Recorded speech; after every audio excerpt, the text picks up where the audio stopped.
नमस्कार दोस्तों, BCD take के इस भाग में आपका फिर से स्वागत है। इस भाग में मैं आपको माइक्रोमैक्स कैनवस इवोक का टीयर डाउन, पार्ट्स व्यू और असेंबली दिखाने जा रहा हूँ।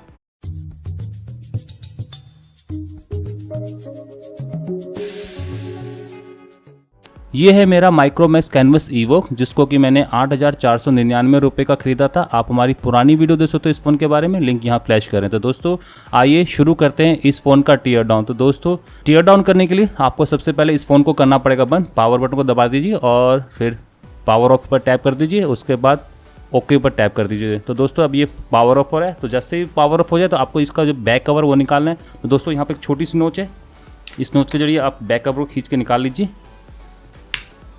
तो दोस्तों देख सकते काफ़ी टाइट बैक कवर है। तो दोस्तों ये बैक कवर निकल चुका है और फिलहाल अब मैं इसकी बैटरी निकालूंगा। तो बैटरी निकालने के लिए दोस्तों यहाँ पे एक छोटी सी नोच है, इस नोच के जरिए आप इसकी बैटरी खींच के निकाल लीजिए। और दोस्तों अब है सिम और SD कार्ड जो भी आपने इसमें इंस्टॉल कर रखा है सबको निकाल लीजिए। और दोस्तों अब है इसके पीछे के लगे हुए स्क्रूज़ को निकालना। दोस्तों गिन लीजिए कितने स्क्रूज़ हैं, 1 2 3 4 5 6 7 8 9 10 11 12 13 14 15 16 17। तो दोस्तों करीबन 17 स्क्रूज़ हैं। तो दोस्तों आइए इसको निकाल लेते हैं। तो दोस्तों 17 के 17 स्क्रूज़ निकल चुके हैं। तो फिलहाल अब बारी है इस फ्रंट वाले को इस बैक फ्रेम से सेपरेट करना। तो फिलहाल इसके लिए आप देख लीजिए दोस्तों कि कहीं ना कहीं कुछ ना कुछ तो ओपनिंग होगी। हालांकि दोस्तों मुझे भी कुछ आइडिया नहीं है, मैं भी पहली बार इसको कर रहा हूँ, तो मुझे नहीं मालूम कि कैसे सेपरेट होगा। तो फिलहाल यहाँ पर थोड़ा सा आइडिया ले सकते हैं कि ये जो बैक का ब्लैक दिख रहा है और साइड की जो बेजल दिख रही है, तो दोस्तों ये एक ही है। तो फिलहाल यहाँ पर आप देख सकते हो कुछ ओपनिंग बन रही है। तो मैं यहाँ पर प्राइम टूल डाल की कोशिश करता हूँ। तो दोस्तों यहाँ पर तो मुझे लग नहीं रहा है कि यहाँ से कुछ सेपरेट होगा। तो फिलहाल अगर देखा जाए तो यहाँ पर एक ब्लैक बेजल दिख रही है और बीच में यहाँ पर दोनों में सेपरेशन है। तो दोस्तों ये शायद इन दोनों से ही कहीं सेपरेट होगा। तो दोस्तों मुझे कुछ आइडिया नहीं है। दोस्तों जब तक मैं सोच रहा हूँ आपको मैं एक जोक सुना देता हूँ। फिलहाल आज के दिन वो वायरल हुआ है, मतलब हालांकि मुझे नहीं मालूम, आप पहले सुन चुके होंगे। तो ऐश्वर्या राय की जो बेटी है, मतलब अभिषेक बच्चन की जो बेटी है, तो उससे पूछते हैं कि आपके दादू कौन है, तो वो कहते हैं बिग बी। और उससे आपकी मम्मा कौन है, मम्मा हमारी मिस इंडिया। और आपके पापा, नो आइडिया सर जी। तो फिलहाल ये वही नो आइडिया है, मुझे कुछ नहीं पता कि सेपरेशन कैसे होगा। ये तो नहीं जा रहा। तो दोस्तों यहाँ पर मैं अपना पतला प्राइम टूल ढूंढ रहा हूँ। तो ये थोड़ा बारीक है, तो मैं इसे एक बार कोशिश कर लेता हूँ पहले इस काले वाले। तो दोस्तों ये सेपरेशन मिल गया। तो दोस्तों हमें तो आइडिया मिल गया। फिलहाल अभिषेक बच्चन की बेटिया से कह देते हैं आप अपने पापा का नाम ढूंढ लीजिए। तो फिलहाल दोस्तों आप देख सकते कि ये खुल गया, इतना अभी कठिन नहीं था, बड़ी आराम से खुला। तो दोस्तों आप देख सकते कि ये सेपरेशन हो चुका है, फिर फिलहाल कहीं कहीं अटका हुआ है। तो दोस्तों ऐसी केसेस इसमें अगर कहीं अटका हुआ, तो मतलब यहाँ पर कहीं अटका हुआ, तो इसको सेपरेट करने का आसान तरीका आप इसको नीचे को सटका दीजिए। तो दोस्तों ये हो चुका है सेपरेशन। तो फिलहाल आप इस ब्लैक बेजल में देख सकते हो। तो फिलहाल सबसे पहले तो आपको मिल जाएगा एक लेंस, जो कि आपका है फ्लैश LED लेंस। तो दोस्तों ये देख सकते हो कि कई लोग कह रहे थे ड्यूल टोन फ्लैश है, फिलहाल ये एक सिंगल टोन ही फ्लैश है। कैमरा लेंस भी है दोस्तों इसी में लगा हुआ, और बहुत सारे एंटीनास देख सकते हो। एक एंटीना यहाँ पर है, एक यहाँ पर है और एक यहाँ पर। तो दोस्तों छोटा एंटीना है तो GPS का हो सकता है। तो दोस्तों GPS वाला तो दोस्तों यहाँ पर साफ लिखा हुआ है, ये GPS का एंटीना है, ये लिखा हुआ है यहाँ पर। ये 2 पैड्स हैं, GPS का एंटीना छोटा होता है। और दोस्तों यहाँ वाईफाई का एंटीना है, ये वाईफाई के 2 पैड्स हैं। और इसके बारे में ये शायद सेलुलर एंटीना है दोस्तों, ये सेलुलर एंटीना है 2G और 3G वाला। और 4G वाला दोस्तों नीचे की साइड को होता है। तो दोस्तों ये हो चुका है इसका बैक कवर। क्वालिटी देखी जाए तो प्योर प्लास्टिक है। और फिलहाल अगर लोग कहते थे कि ये साइड का शायद मेटल हो सकता है, आवाज़ से तो मेटल ही लग रहा है, पर फिलहाल मुझे लग नहीं रहा है कि मेटल को मेटल होता है तो बेंड रह जाता है। और फिलहाल आप इसकी फ्लेक्सिबिलिटी देख सकते हो। तो फ्लेक्सिबिलिटी से कह सकता हूँ कि जो साइड फ्रेम है वो आपका कोई मेटेलिक नहीं है, ये प्लास्टिक है, प्योर प्लास्टिक है। आप नीचे से देख सकते हो यहाँ प्लास्टिक है। और तो दोस्तों ये प्लास्टिक है, प्लास्टिक को एक तरह से मेटल फिनिश दी गई है इस कोटिंग के साथ। और ये हो चुका है इसका बैक फ्रेम। तो आइए इसको साइड में रख लेते हैं। और फिलहाल आप देख सकते हो कि फ़ोन के अंदर है 2 सेक्शन। तो दोस्तों काफ़ी अच्छा होता है 2 सेक्शन वाले फ़ोन्स, जैसे कि मैंने इस फ़ोन में देखा है। और फिलहाल अगर आप J76 की बात करें तो उसमें सिर्फ एक ही सेक्शन था, पूरा मदरबोर्ड एक था, जो सब PBA सेक्शन सेपरेटली नहीं था, उसी मदरबोर्ड पर था। तो दोस्तों आइए अब इसका मदरबोर्ड निकालते हैं। तो दोस्तों मदरबोर्ड निकालने के लिए सबसे पहले तो मुझे कनेक्टर को डिस्कनेक्ट करना पड़ेगा। आप एक एक देख लीजिए, ये जा रहा है नीचे की साइड को कहीं, यहाँ पर मुझे दिख रहा है। तो ये है आपका सब PBA कनेक्टर, तो इसको मैं निकाल लेता हूँ। और ये है आपका LCD कनेक्टर, तो ये LCD यहाँ पर कनेक्ट होती है। तो दोस्तों ये LCD कनेक्टर के लिए जो ऑरेंज वाला है इस कनेक्टर, इसको थोड़ा ऊपर खींचना पड़ेगा और फिलहाल ट्विज़र लेके इसको खींच डालिए। और ये ऊपर की साइड को है आपका फ्रंट कैमरा कनेक्टर, ये फ्रंट कैमरा है। और ये है आपका डिजिटाइज़र कनेक्टर। तो फिलहाल डिजिटाइज़र कनेक्टर को सेपरेट करने के लिए ब्लैक कलर का जो है इसको खींच लीजिए, और डिजिटाइज़र को निकालने के लिए आप थोड़ा सा चपटा कोई चीज़ ले लीजिए, क्योंकि फ्लेक्सिबल कट ना जाए। तो दोस्तों ये ध्यान रखें इसका, और फिलहाल इसको खींच दीजिए। और ये है आपका बटन कनेक्टर, तो बटन जो यहाँ पर वॉल्यूम रॉकर और जो आपका पावर बटन है उसका कनेक्टर है। तो दोस्तों इसको निकालने के लिए ये जो ब्लैक कलर का है इसको आपको ऊपर खींचना है और उसके बाद इसको निकाल देना। तो दोस्तों ये मदरबोर्ड के सारे कनेक्टर्स हो चुके हैं सेपरेट। तो फिलहाल अब मुझे 2 स्क्रूज हैं दोस्तों, मुझे दिख गए हैं, एक तो यहाँ पर है और एक यहाँ पर। तो दोस्तों कहीं आप और कोई स्क्रू तो देख नहीं पा रहे हो? फिलहाल तो मुझे 2 ही लग रहे हैं। हाँ दोस्तों 2 ही स्क्रूज़ हैं। और फिलहाल मैं इन स्क्रूज़ के बारे में गारंटी कह सकता हूँ छोटे स्क्रूज़ होंगे, इतने बड़े नहीं होंगे। हाँ दोस्तों छोटे हैं तो इनको सेपरेटली रख लें। ये वाला स्क्रू भी छोटा है तो इसको भी रख लेते हैं सेपरेटली। तो दोस्तों अब मुझे लगता है मदरबोर्ड सेपरेट हो जाएगा। तो दोस्तों ये मदरबोर्ड हो चुका है सेपरेट। हाँ दोस्तों पीछे की तरफ कोई फ्लेक्स केबल गई है, मतलब एक एंटीना केबल गई है। तो ये आप देख सकते हो कि ये एंटीना केबल है जिसका एंटीना नीचे को है। और दोस्तों आप यहाँ पर डिज़ाइन कॉन्सेप्ट देखोगे तो हैरान हो जाओगे। वही पुराना डिज़ाइन है, वाइब्रेटर मोटर को शोल्डर का रखा है। हालांकि दोस्तों ये बहुत कम ही मिलता है आजकल, वाइब्रेटर मोटर को हर कोई शोल्डर नहीं करता। ये चाइना के जो पुराने प्रोडक्ट्स आते थे, मतलब चाइना के पुराने मोबाइल होते थे उसमें सब कुछ ऐसा ही होता था। तो फिलहाल कॉन्सेप्ट्स में तो साफ लग रहा है कि कहने की ज़रूरत ही नहीं है, चाइना का ही प्रोडक्ट है ये। तो दोस्तों ये हो चुका है इसका मदरबोर्ड सेपरेट। तो फिलहाल अगर मदरबोर्ड की बात करें तो ये आपको पहले जो घूमता फिरता हुआ नज़र आ रहा है, ये है आपका 5 मेगापिक्सल का फ्रंट कैमरा। तो दोस्तों ये कोई ऑटो फोकस कैमरा नहीं है, फिक्स फोकस कैमरा है। आप इसकी फिक्सिंग देख सकते हो, ये कोई हिल नहीं रहा है। तो इसका मतलब कि ये एक आपका फिक्स कैमरा है। यहाँ पर आप इसका पार्ट नंबर दे सकते हो। और फिलहाल ओ फिल्म लेंसिस इसको बना रहा है। तो फिलहाल इसको साइड में रख देते हैं। तो दोस्तों अब है रियर कैमरे की बात। तो रियर कैमरा निकलेगा दोस्तों यहाँ से। तो ये है इसका रियर कैमरा, 13 मेगापिक्सल का ऑटो फोकस कैमरा है। तो दोस्तों ऑटो फोकसिंग चेक कर लेते हैं। तो दोस्तों ये ऑटो फोकस कैमरा है, आप देख सकते हो कि ये हिल रहा है, मतलब कि मोटर इसको ऊपर नीचे कर सकती है। तो मतलब ये फोकसिंग हो रही है इसमें, इस मतलब कि ये ऑटो फोकस कैमरा है। और ये है 13 मेगापिक्सल का ऑटो फोकस कैमरा। और यहाँ पर आप इसका पार्ट नंबर दे सकते हो F13VO6M। तो दोस्तों इसको साइड में रख लेते हैं। और दोस्तों अब मदरबोर्ड को देख लेते हैं। तो मदरबोर्ड में दोस्तों जैसे तो सेक्शंस बना रखे हैं, पीछे की साइड को 2 सेक्शंस हैं और आगे की साइड को भी 2-3 सेक्शंस उन्होंने बना रखे हैं। तो दोस्तों आइए इन पहले सेक्शंस को एक्सपोज करते हैं। तो दोस्तों मैंने आपको अपनी पुरानी वीडियो में बताया था कि क्यों ये सेक्शन सेपरेट करते हैं और क्यों इनके ऊपर मेटल शील्ड लगाई जाती है। तो आप समझ चुके होंगे कि जो अधिकतर जो एंटीनास होते हैं हमारे, वो 2.4 गीगाहर्ट्ज़ पर रेडिएट कर रहे हैं। वाईफाई, ब्लूटूथ, इवन सेलुलर भी 23 पर कर रहा है, मतलब करीबन 2.4 के लगभग है। तो आपस में ये लोग इंटरफेयर कर सकते हैं। तो इनकी इंटरफेरेंस रोकने के लिए दोस्तों जो मैन्युफैक्चरर होते हैं और डिज़ाइनर होते हैं, पीसीबी डिज़ाइनर, तो वो इनके ऊपर लगा देते हैं मेटल शील्ड, ताकि एक दूसरे से वे आपस में कॉन्टेक्ट ना कर पाएँ और इंटरफेयर ना कर पाएँ। तो दोस्तों तो अधिकतर जो बेस बैंड फ्रीक्वेंसी है हर किसी एंटीनास की, तो वो 2.3 या 2.4 गीगाहर्ट्ज़ है। तो फिलहाल आपस में इनकी इंटरफेरेंस रोकने के लिए इनको मेटल शील्ड के अंदर डाल दिया जाता है। तो फिलहाल देख सकते हैं कि एक मेटल शील्ड है और इसको नीचे आप देख सकते हो थर्मल पैड्स लगा हुआ है, काफ़ी तगड़ा थर्मल पैड है, 2 पैड्स हैं। और यहाँ पर आप इसकी कैप्टन टेप दे सकते हो। तो दोस्तों ये हो गया मेटल शील्ड, इसको साइड में रख लेते हैं। और एक मेटल शील्ड यहाँ पर भी है, तो इसके नीचे भी एक थर्मल पैड लगा हुआ है जो कि इस आईसी के लिए है। और एक मेटल शील्ड दोस्तों यहाँ पर है, ये सेपरेट, हाँ ये सेपरेट हो जाएगी। तो दोस्तों ये हो चुका है मदरबोर्ड एक्सपोज। तो दोस्तों आइए देख लेते हैं मदरबोर्ड के ऊपर के कंपोनेंट्स। तो दोस्तों सबसे पहले तो मुझे यहीं पर देखने को मिल रहा है ये क्वालकॉम का MSM 8929 चिपसेट है, जो कि एक CPU है इसका, ARM Cortex A53 octa core processor है 415।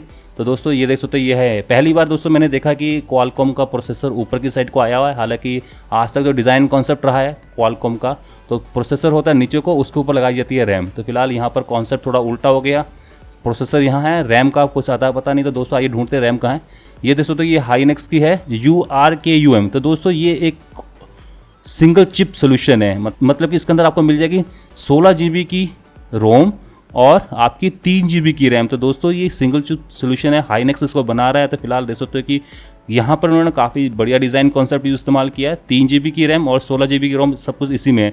हालांकि इसके साथ एक 128 M की नैंड भी आती है, तो फिलहाल आप उसको छोड़ दीजिए। फिलहाल आप देख सकते हैं कि रैम और रोम एक ही चिपसेट के अंदर है। तो दोस्तों ये थोड़ा कॉन्सेप्ट मुझे थोड़ा बढ़िया लगा। फिलहाल यहाँ पर आप देख सकते हैं कि इसकी पावर मैनेजमेंट आईसी, क्योंकि मैं इसको इसलिए कह रहा हूँ क्योंकि यहाँ पर आप इंडक्टर देख सकते हो काफ़ी बड़े बड़े, तो ये बड़े बड़े रजिस्टर्स इंडक्टर्स लगे हुए हैं, तो इसका मतलब कि ये पावर मैनेजमेंट आईसी है। तो क्वालकॉम की है यहाँ पर, और ये है PM8929 होगी दोस्तों शायद। तो ये एक तरह से क्वालकॉम की पावर मैनेजमेंट आईसी है। और फिलहाल ये बड़ा सा सेक्शन इसी को सपोर्टिंग सेक्शन है। और दोस्तों यहाँ पर आप देख सकते हो कि फिलहाल ये कोई RF चिप है, दिख रहा है RF7459A। तो दोस्तों ये RF चिप है, 2G 3G 4G बैंड्स को सपोर्ट करती है। और इसका कोई ये एम्पलीफायर है दोस्तों। और इसका जो पावर मैनेजमेंट अगेन क्वालकॉम का दोस्तों, ये ट्रांस रिसीवर है क्वालकॉम का। फिलहाल अगर आप पार्ट नंबर पढ़ पा रहे हो तो मुझे क्वालकॉम तो दिख गया दोस्तों इसके ऊपर। और ये WRT सीरीज़ का होता है दोस्तों। अभी मुझे एग्जैक्टली दिख नहीं रहा है इसका पार्ट नंबर,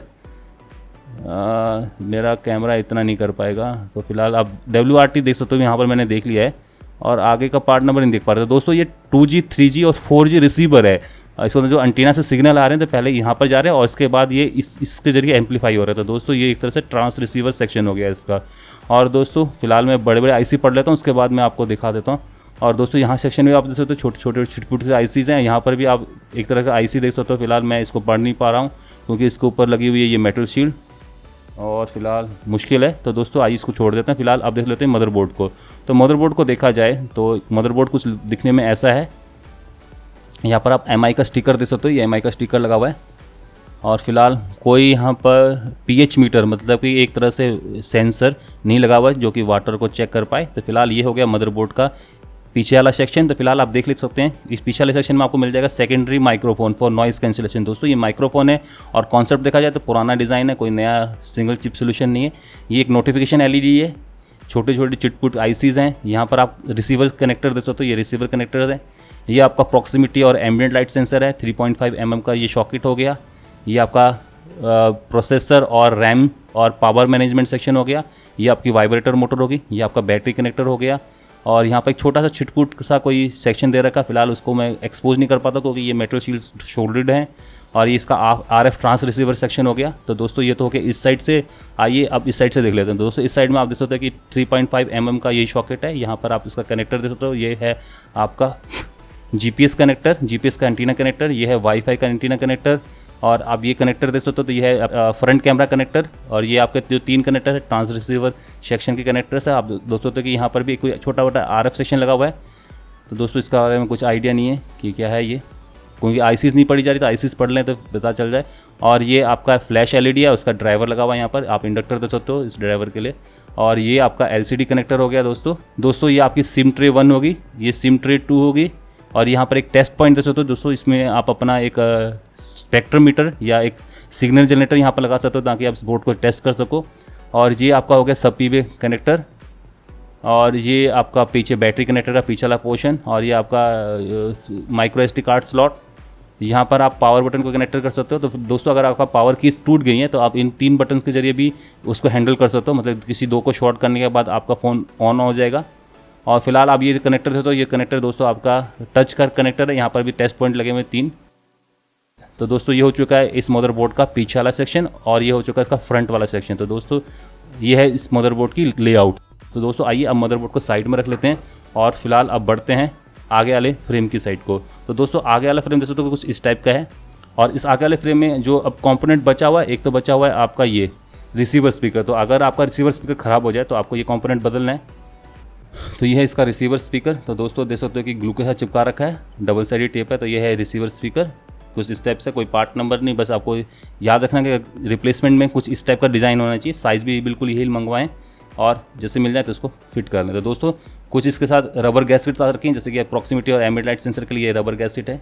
अगर आप फ्रंट फ्रेम को बदल रहे हो तो फिलहाल कोशिश करें तो इसको भी बदलें रिप्लेसमेंट के रूप में। तो फिलहाल यहाँ पर आप एक और रबर गैस्केट दे सकते हो। दोस्तों ये रबर गैस्केट है आपकी नोटिफिकेशन LED के लिए।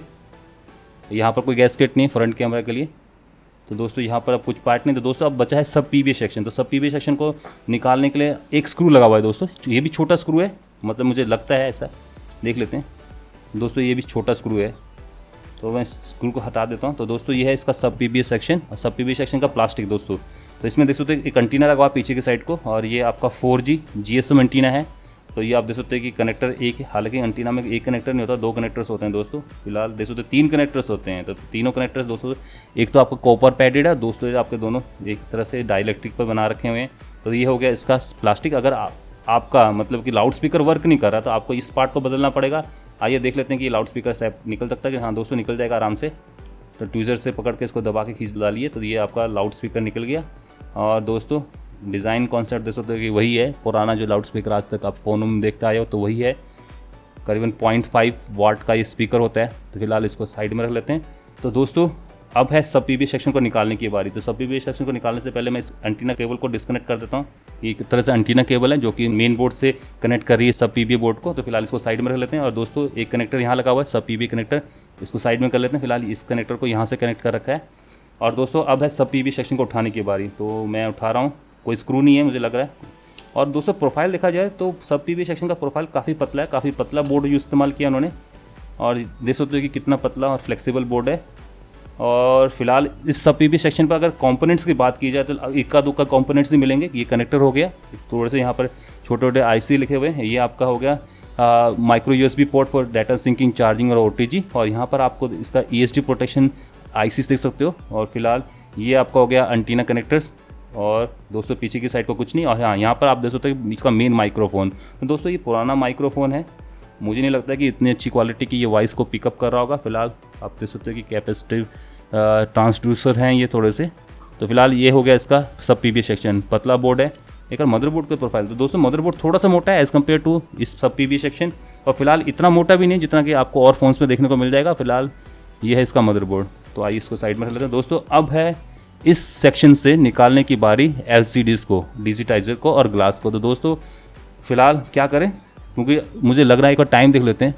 तो दोस्तों 21 मिनट हो चुका है वीडियो रिकॉर्ड करते करते। तो फिलहाल अगर आप निकालना चाहते हैं, हालांकि मैंने अपना ओवन गर्म कर रखा, मतलब एक तरह से हॉट प्लेट गर्म कर रखी है, कोशिश कर लेते हैं एक ट्राई में। अगर निकल जाए तो ठीक है, नहीं निकलता तो दोस्तों मैं आपको कभी और दिखा दूंगा। तो फिलहाल दोस्तों हमारा ये डिस्प्ले हो चुका होगा गर्म, काफ़ी गर्म है। तो फिलहाल एक बार कोशिश करते हैं।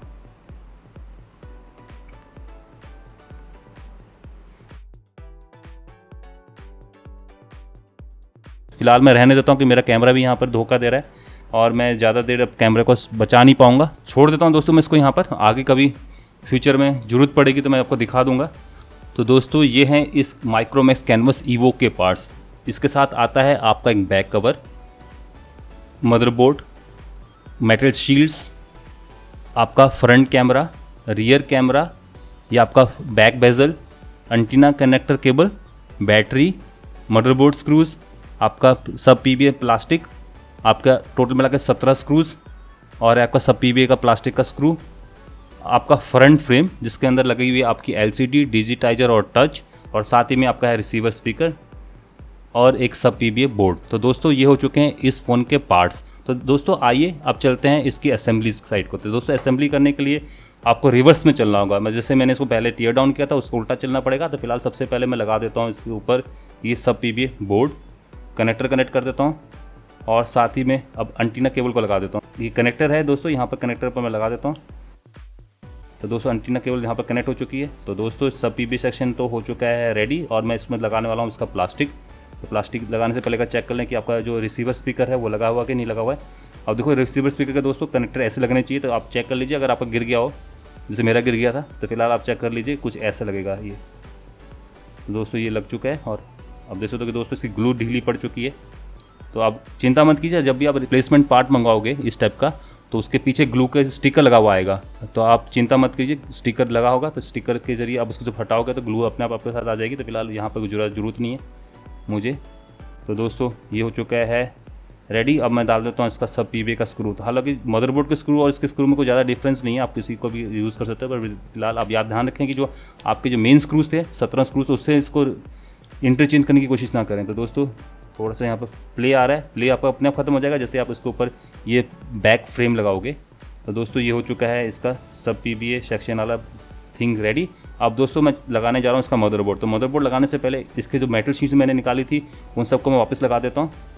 तो ये तो होगी आपकी प्रोसेसर, मेमोरी और पावर मैनेजमेंट।